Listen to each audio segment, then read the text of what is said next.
Paz, meus irmãos, que a graça de Jesus seja aí com o teu coração e que você seja renovado aí no teu espírito, em nome de Jesus. Eu quero aqui chamar você, porque nós vamos iniciar hoje uma série com alguns vídeos falando sobre um assunto muito importante para a igreja. Eu quero tratar com vocês acerca da natureza das nossas contribuições financeiras. Como deve ser a mentalidade de um cristão acerca da sua relação com o dinheiro, com os bens, com as finanças. Como que um cristão lida com esse assunto? E para introduzir aqui, eu quero lembrar de um momento onde Jesus ele confronta as pessoas, lá no capítulo 6 de João, quando as pessoas vinham a ele apenas porque ele as curava, ou pelo pão que ele multiplicava. E ele deu uma palavra muito forte, muito interessante, que foi a seguinte: ele fala, olha, vocês vêm a mim, né, pelo pão que eu multiplico, pela cura, mas deixa eu dizer uma coisa para vocês: vocês precisam trabalhar pelo pão que não perece.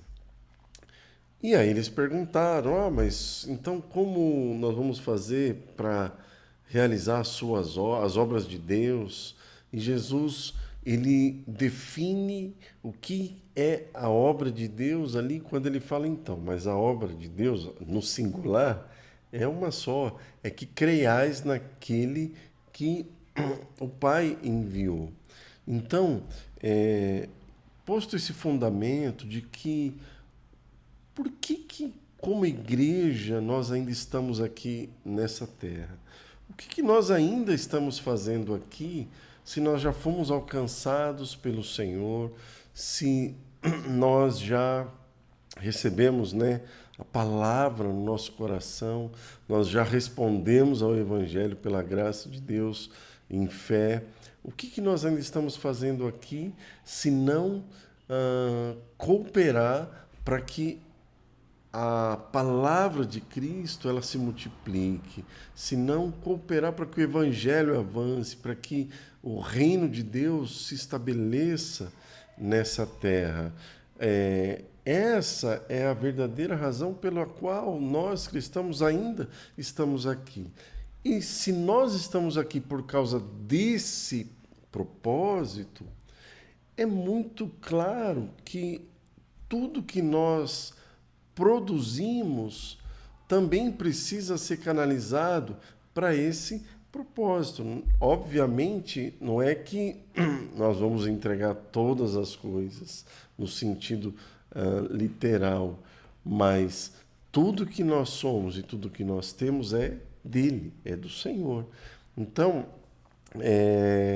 eu quero ler um texto aqui com vocês para mostrar como que Jesus olha para esse aspecto financeiro, para os bens, como Jesus ele pensa sobre isso. Lá no livro de Lucas, capítulo 12, no verso 13 até o 21, vou ler rapidamente, vamos aqui meditar um pouco nessas palavras de Jesus. O texto começa assim: nesse ponto, um homem que estava no meio da multidão lhe falou: Mestre, ordena a meu irmão que reparta comigo a herança. Mas Jesus lhe respondeu: Homem, quem me constituiu juiz ou partidor entre vós? Então lhes recomendou: Tende cuidado e guardai-vos de toda e qualquer avareza, porque a vida de um homem não consiste na abundância dos bens que ele possui. E lhe proferiu ainda uma parábola, dizendo: o campo de um homem rico produziu com abundância, e arrazoava consigo mesmo, dizendo: que farei, pois não tenho onde recolher os meus frutos? E disse: farei isto, destruirei os meus celeiros, reconstruí-los-ei maiores, e aí recolherei todo o meu produto e todos os meus bens. Então direi à minha alma: tens em depósito muitos bens, para muitos anos, descansa, come, bebe e regala-te. Mas Deus lhe disse: louco, esta noite te pedirão a sua alma, e o que tens preparado, para quem será? Assim é o que entesoura para si mesmo e não é rico para com Deus. Esse momento aqui é muito interessante, porque Jesus ele estabelece aqui fundamentos sobre a nossa relação com as finanças. A primeira coisa que fica claro quando Jesus é interpelado por aquele homem que pedia que ele intervisse numa causa entre eles, né, e o seu irmão acerca de uma herança, Jesus aqui ele diz assim, olha, eu não sou juiz ou partidor entre vocês, não sou eu que vou fazer isso. O que eu penso que Jesus quis dizer, a impressão que eu tenho é que Jesus disse assim, olha, os meus olhos não estão nesse assunto. Porque o que Jesus segue falando, o que Jesus segue dizendo, é justamente na direção oposta de alguém que busca os recursos para si. É alguém que busca, trabalha pensando na sua própria vida, no seu próprio bem-estar, em construir para si uma estabilidade nessa terra. Como que nós usamos os nossos recursos, né? Acho que muitas pessoas no meio da igreja com ambições que são apenas temporais, que são passageiras, se perdem nesse assunto. E Jesus manifesta um grande cuidado quando ele fala assim, ó, vocês precisam se guardar de toda a avareza, porque a vida de um homem não consiste na abundância dos bens que ele possui. É muito interessante a gente pensar que Apocalipse capítulo 14, versículo 13, diz que bem-aventurados aqueles que morreram no Senhor, e ali eles vão descansar das suas obras, porque as suas obras os acompanham. Ou seja, nada do que nós construímos aqui de material vai com a gente quando a gente partir. Mas as obras que nós fizemos, a maneira como nós vivemos aqui, o serviço que nós desempenhamos, né? A intensidade e a profundidade que nós trabalhamos pelo pão que não perece e empenhamos não apenas o nosso esforço, mas os nossos recursos, tudo isso é que vai ser visto naquele dia, né? Então é um grande problema quando a gente vê pessoas que ficam apenas voltadas para essa vida e querem construir e acabam se tornando avarentas. Você vê no meio da igreja muitas pessoas com o coração avarento, porque quando se fala sobre o aspecto da contribuição, aí tem muita gente que estrila, pula, né? E infelizmente muitas pessoas que distorcem a palavra, elas vão dizer, não, mas o Novo Testamento não fala sobre dízimo, e então eu não creio em dízimo. Muito bem, quem tem essa mentalidade certamente não tem um coração aberto para nenhum tipo de contribuição. Na verdade, está buscando justificar a sua própria avareza, né? Mas uma coisa nós podemos garantir segundo as Escrituras, seja no Antigo Testamento, seja no Novo Testamento, independente da questão das nomenclaturas, a contribuição ela é um princípio a ser seguido. A contribuição é algo que precisa ser atendido, né? É uma direção de Deus que tem um propósito, né? Os nossos recursos, eles têm também uma finalidade de contribuir para o cumprimento do propósito eterno de Deus.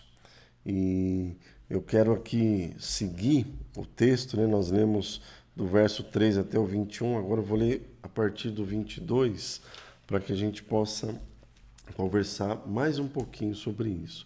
Que ele diz assim: a seguir, dirigiu-se Jesus a seus discípulos, dizendo, ele tinha falado para as multidões, né, para as pessoas que estavam ali, agora ele se volta para os discípulos, né, e lembrando que ele falou de alguém que prosperou e que tinha muitas posses, muitas propriedades, e ficou impressionado e falou: mas agora eu não tenho mais onde armazenar, então eu preciso aumentar a minha capacidade de armazenamento. E aí ele falou: ah, já sei, vou armazenar muito mais, vou construir mais, porque eu tenho depósito ali para muitos anos, né? E aí, depois disso, eu vou dizer para minha alma, né? Descansa, come, bebe, regala, aproveita, né? E Deus olha para alguém com essa mente e diz assim: você é um louco, porque essa noite pedirão tua alma e o que tem preparado para quem será, né? E ele encerra dizendo: assim é o que entesoura para si mesmo e não é rico para com Deus. Então, tá claro que ou nós somos generosos para com Deus, ou nós somos generosos para conosco. Mas quando nós somos generosos para conosco, isso em algum momento pode constituir uma certa ou uma total avareza. E Jesus segue, né? A seguir, dirigiu-se Jesus a seus discípulos, dizendo: por isso eu vos advirto, não andeis ansiosos pela vida, quanto ao que haveis de comer, nem pelo vosso corpo, quanto ao que haveis de vestir, porque a vida é mais do que o alimento, e o corpo mais do que as vestes. Observai os corvos, os quais não semeiam nem ceifam, não têm despensa nem celeiros, todavia Deus os sustenta. Quanto mais valei do que as aves. Qual de vós, por ansioso que esteja, pode acrescentar um côvado ao curso da sua vida? Se, portanto, nada podeis fazer quanto às coisas mínimas, por que andeis ansiosos pelas outras? Observai os lírios, eles não fiam nem tecem. Eu, contudo, vos afirmo que nem Salomão, em toda a sua glória, se vestiu como qualquer deles. Ora, se Deus veste assim a erva que hoje está no campo e amanhã é lançada no forno, quanto mais tratando de vós, homens de pequena fé, não andeis, pois, a indagar o que haveis de comer e beber, e não vos entregueis às inquietações, porque os gentios de todo mundo é que procuram estas coisas, mas o vosso Pai sabe que necessitais delas. Buscai antes de tudo o seu reino, e estas coisas vos serão acrescentadas. Não temais, ó pequeno rebanho, porque o vosso Pai se agradou em dar-vos o seu reino. Vendei vossos bens e dai esmola.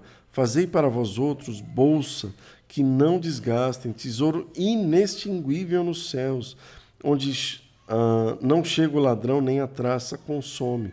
Porque onde está o vosso tesouro, aí estará também o vosso coração. Então, aqui a gente vê que Jesus ele segue falando do mesmo assunto, sobre a importância de não ficar dividido, ansioso. Ele coloca a ansiedade com a questão do que vamos comer, vestir, como um coração dividido. E um coração dividido, ele não tem vida, porque ele está partido. E Jesus ele fala também aqui sobre a importância da gente buscar, pois, em primeiro lugar, o reino de Deus, e essas coisas nos serão acrescentadas. Eu creio que um dos aspectos que essa palavra ela se aplica é justamente em relação a nossas contribuições. É claro, meus queridos irmãos e irmãs, que falar sobre dinheiro, bens materiais é um grande desafio. Hoje em dia, dependendo da pessoa com quem você fala sobre esse assunto, você perde um amigo, porque as pessoas elas estão muito apegadas aos recursos financeiros. Então é um tabu. Uma outra dificuldade de falar nesse assunto é porque, é claro, infelizmente, muitas pessoas no meio da igreja, eu falo com tristeza e temor, muitos líderes, eles falam com motivações escusas, né, para tirar assim proveito, né, de recursos financeiros. E então isso acaba comprometendo a mensagem. Mas o fato de ter alguém que está falando com motivações erradas, por interesse, não invalida o princípio e nem a importância de se ensinar sobre esse assunto. Então, é importante a gente falar sobre isso. Em algum momento, a gente pode falar sobre esse assunto por causa de uma necessidade, mas o princípio não tem a ver com a necessidade. Porque se a gente for avaliar, a necessidade sempre vai ter. A necessidade sempre teve. Mas o fato é que Deus, ele sempre supre as necessidades no que diz respeito ao seu propósito, porque ele é o início, o meio e o fim. Então ele é o maior interessado. Então tudo aquilo que ele cria, ele sustenta. Tudo aquilo que Deus estabelece, ele cuida de prover todos os recursos necessários. Então, a gente não fala só por uma questão de necessidade, mas a questão que é importante a gente tocar é que quando nós participamos com os nossos recursos, nós temos a honra de participar, né, daquilo que Deus está fazendo. A questão é que a nossa contribuição, ela produz uma expressão de honra e de que os nossos olhos estão naquilo que é eterno e não no que é passageiro. Eu acho que esse é um dos pontos centrais quando nós falamos sobre esse assunto, sobre a importância de nós termos um coração voltado para aquilo que é eterno e não ter um coração preso aqui nessa vida. Então, eu quero aqui encerrar esse vídeo aqui orando para que o Espírito Santo fale teu coração, que você medita nesses textos que nós lemos, né? É muito claro que eu nem de longe esgotei o assunto, eu só dei uma pequena introdução, mas a minha oração é que o Espírito comunique lá no teu espírito, no teu interior, aquilo que as palavras, os argumentos, eles são incapazes de produzir, que a palavra ela cresça, prevaleça no teu coração. E eu convido você a ficar comigo para o próximo vídeo que nós vamos dar sequência nesse assunto. Então, fica na paz de Jesus e até a próxima.